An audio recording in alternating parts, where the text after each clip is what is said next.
Canyon. After 2 weeks of helping to fight wildfires in Southern California, that Utah task force of firefighters is working their last 24-hour shift tonight. We'll show you what they saw coming up.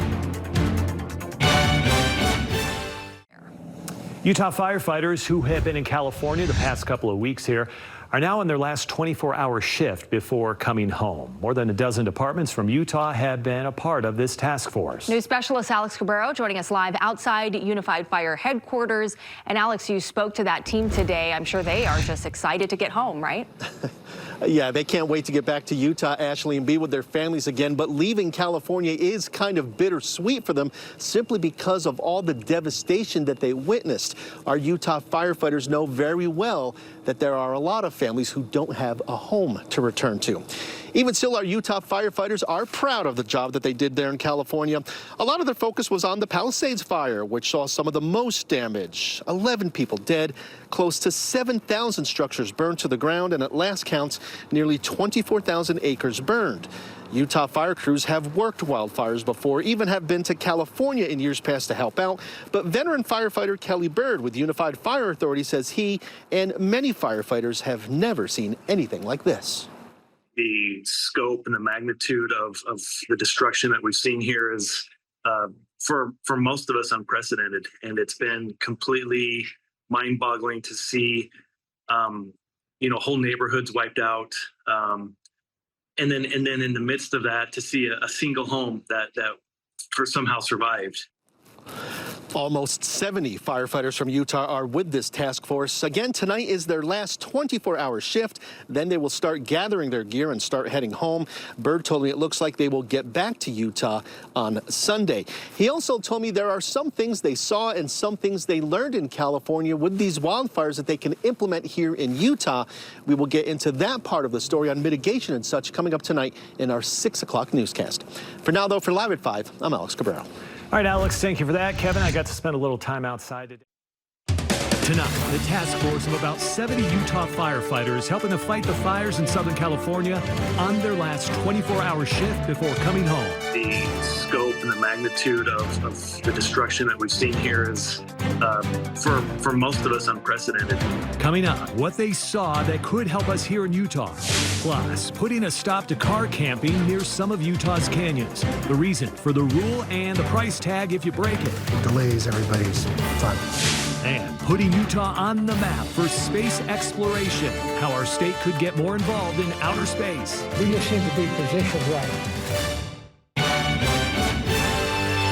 KSL News at 6 starts now. Good evening. After 2 weeks of helping to fight those devastating wildfires in Southern California, our Utah firefighters are over there on their last 24-hour shift. Yeah, and after that, they will begin coming home. News specialist Alex Cabrero is live outside Unified Fire Authority headquarters. And Alex, you spoke with that team earlier today. They say they've seen things they never thought they would see. Yeah, that's what they told me, Deanie. They say that the damage and the devastation from these wildfires is almost unbelievable. Even the most veteran firefighter was saying that. One of the things that really surprised them is that even in neighborhoods that you thought might be out of reach from a wildfire, from the open land, maybe separated by a large highway or something like that, they saw that heavy winds can push those flames pretty much everywhere. As you can see, we're just going through the rubble to make sure that there's no rekindles. Even though Unified Fire Authority firefighters have it all on video, Communities that have seen such devastation. it's still tough for many of them to believe what they saw. The scope and the magnitude of the destruction that we've seen here is, for most of us, unprecedented. Kelly Bird is one of those firefighters. It's been completely mind-boggling to see, whole neighborhoods wiped out. He's part of the Utah task force helping fight wildfires in Southern California. Close to 70 firefighters from more than a dozen Utah departments are there. But tonight, after 2 weeks, they are on their last 24-hour shift before coming home. I would say it's probably been relatively humbling for a lot of us, and especially as some of the residents are starting to come back in, and we've had an opportunity to interact with them and help them with, whatever way we can help them. One success story involved helping a man find some of his personal items in the rubble. This wildfire has also showed our firefighters about what could happen in places they never thought a wildfire could reach. These folks here, they had no anticipation. A lot of these neighborhoods were nowhere near the urban interface. They were streets and streets away from the brush and the trees and the wildland. It has been a long couple of weeks, but starting tomorrow, they'll begin heading back. Ready to go home and see everybody and to get back into the routine of home. It is a deployment they will never forget because of the lives lost and the thousands of homes that were burned to the ground. They are working their final shift as we speak. They hope to make it back here to Utah on Sunday. Mike and Dini? Sure, everyone appreciates what they're doing down there and making Utah proud Absolutely. as well. Alex, thank you. That's right. Wildfire crisis in California. Not Communications equipment. with the Palisades fire now 75% contained, Utah firefighters in California the past couple of weeks are now on their last 24-hour shift before coming home. More than a dozen departments from Utah have been a part of this task force, and even those who have deployed to California in the past, they say they have never seen anything like this. It's been completely mind-boggling to see, whole neighborhoods wiped out. And then in the midst of that, to see a single home that somehow survived. Almost 70 firefighters from Utah are with this task force. Once tonight's shift is over and they get a little bit of sleep, they will then start gathering their gear and head on home. They're expected to get back on Sunday. All right, so picking up a phone that didn't have a dial tone was frustrating enough for a man in Bountiful. But when his wait on the phone company to fix his broken landline stretched into month number 5, that was all he could stand. He decided to get Gephardt. Yeah, Mike Dini, it's one thing to pay month after month after month for a service you're not getting, but imagine then also asking the company to fix it and then them repeatedly standing you up.